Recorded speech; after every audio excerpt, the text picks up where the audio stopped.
Hi lovely people, it's so nice to have you here, and this is the third video in a little mini series about self-care. So in this short video I'm going to share 3 ways that I'm going to focus on for the next couple of weeks or for the rest of the summer actually, all about internal self-care. So in the very first video of this little mini series we talked about planning for your summer of self-care. What things you're going to leave behind in the old academic term if you work in education, and things that you're going to plan to do throughout the summer.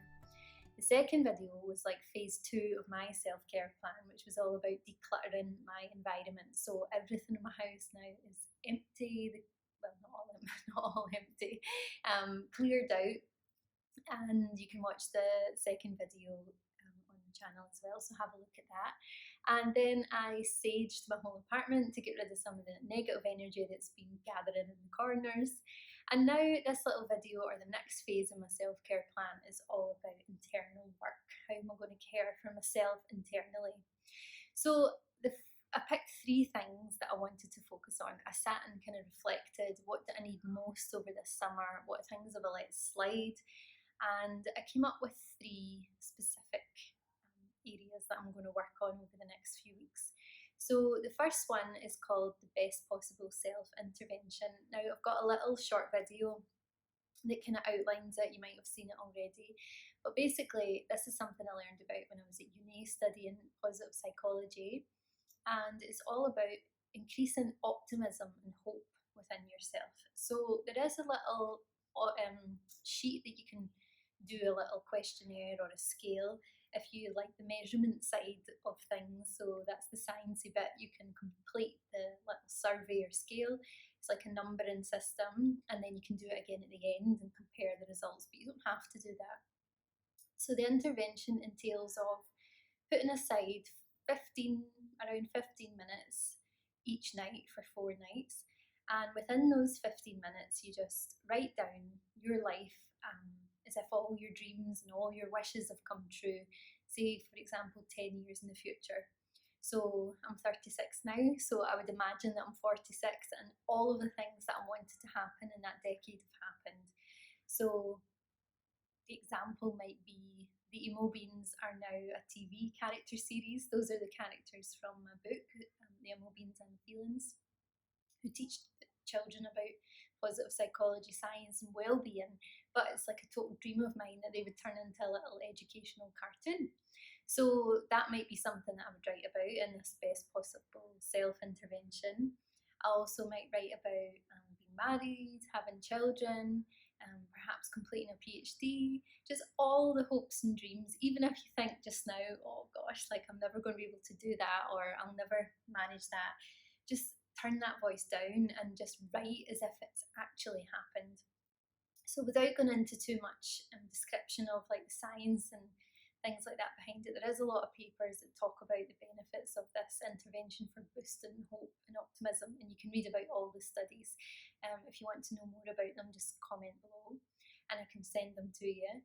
So I've done this intervention before for one of my assignments at uni, and I did really enjoy it. Even just reading over, like for example on day 2, when I read over day 1 before I started again, and I thought, oh, I'm just going to end up repeating things. Actually, I just kind of expanded the whole narrative, and it became enjoyable to be like, oh, and then I could do this, and that TV series that I talked about actually might become this. So it was just a really nice experience overall, and it can boost optimism and hope. So that's something that I feel I do need a boost in. Especially knowing, although we've still got a whole summer and I don't want to think too far ahead, but it was a hard year in terms of education, so I'm hopeful that next year might be a bit better. But also personally, I've not given myself enough space to think about my own dreams and things that I want to do, so that's why I chose that intervention. But it is a really good one. I do encourage you to try it. There's something so lovely about actually just making the space to sit and write about yourself for yourself, so try it. Let me know how you get on. The second intervention that I'm going to do over the summer is mindful eating.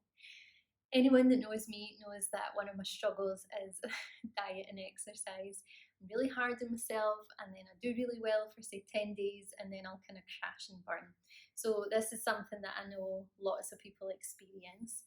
Um, so I'm going to a retreat in Spain in 2 days, a health retreat, and well, fingers crossed, travel permitting.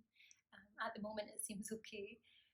And I thought, right, what's one of the main things that I want to do there? And it is focus on diet and exercise, which is great because all the food there is vegan, and there's like 3 yoga classes a day, beach walks, hill walks, different things.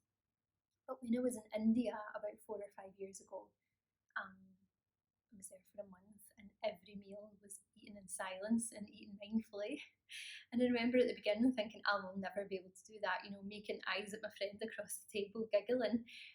Actually, it just became second nature, and the benefits of it are just amazing because you become more mindful but more aware of what you're putting into your body, thinking about how long it takes to grow those vegetables, so not wasting anything, not overeating, not putting things into your body that are full of like chemicals or artificial things, which is something I've been doing a lot of. Anyone that lives in Dubai here knows how easy it is to just click on an app, and the next minute, 20 minutes, there's a takeaway at your door. So I've got far too much in the habit of just doing that and eating things that aren't so good for me. So also, um, a lot of the serotonin in your body is made in your gut. I think it's like 70% or something. And serotonin is like one of the kind of happy chemicals for your brain. So when you think about that connection, the mind gut connection, and again, there's loads you can read on that as well, or YouTube videos and stuff. But if you think about it, it really does matter what you put into your body and how you treat it. So I think mindful eating is a big thing that I'm going to be focusing on this summer because I need to make a lifestyle change rather than trying to do just drastic diets and lose 10 pounds and then put it all back on again. I think it's a real good chance for me to get into break the cycle that I've been going through for the last few months, leave it all behind, like the decluttering thing, leaving those patterns behind in the last academic year, and moving forward with a different vision for eating more mindfully. And these 10 days in this Spanish retreat will hopefully kick that off. Although we don't need to be silent, we can chat, which is nice. So if you've ever tried mindful eating or you would like to try it, let me know if it's something that you think you'll consider. And the third focus or third intervention I'm going to look at is the loving kindness meditation. So even though I'm called Mindful Miss Green on social media and everything, I do let it slide sometimes, and that's probably the times that I need this mental care most. So loving kindness meditation is a lovely one. It's been around for centuries, and it kind of stems from the Pali language, which is very close to Sanskrit. And any yogis out there will know the Sanskrit language and how gorgeous it is. And Om, Shanti, all these words come from Sanskrit. But loving kindness meditation, the Metta Bhavana, I think it's called, it translates into loving self. Then it was embraced by Western scholars, so Salzberg and Fredrickson, and they applied it to science or did scientific interventions using this meditation. So the reason I've chosen it is because I know deep down I really do need to be much kinder to myself than I have been recently. And instead of looking so externally for different things and focusing so much on the external, especially work, it's just been like at the forefront of my mind for a long time. But now I've got more space to create that balance when I go back to work. So this loving kindness meditation is going to help me be kinder to myself and love myself more. And lots of us need that, if you just take a few minutes to press pause and really reflect and assess. And it can be quite hard sometimes to realise that actually I've not really loved myself enough or been kind enough to myself. So this meditation is a really lovely way to do that. And it does increase positive feelings for yourself as well as other people. So there's lots of different scripts to follow, so many videos on YouTube. Find one you like, find someone whose voice you really like, and just press play and listen to it and do it consistently. So I think I'm going to try and do that loving kindness meditation each day that I'm in the retreat. So it starts off thinking, some of the versions start off with you thinking about someone that you really love so much in the world, and it just kind of invokes those feelings, those warm, happy, loving feelings inside of you. Then the second thing you do is turn your focus towards yourself, and as you listen, it'll say, and you can repeat it internally, may I be happy, may I be well, may I be safe, may I be peaceful and at ease. And you kind of repeat those mantras. Then the next part of it, you turn those phrases and feelings towards family and friends. May you be happy, may you be safe, may you be well, etc. And the fourth stage is people that are more like acquaintances. So you turn those feelings and offer that kindness to acquaintances or neighbours, strangers, or even people that you have difficult feelings towards. You know, it could be a colleague or someone in your family that you've got more difficult feelings towards, and you just turn that love and kindness towards them.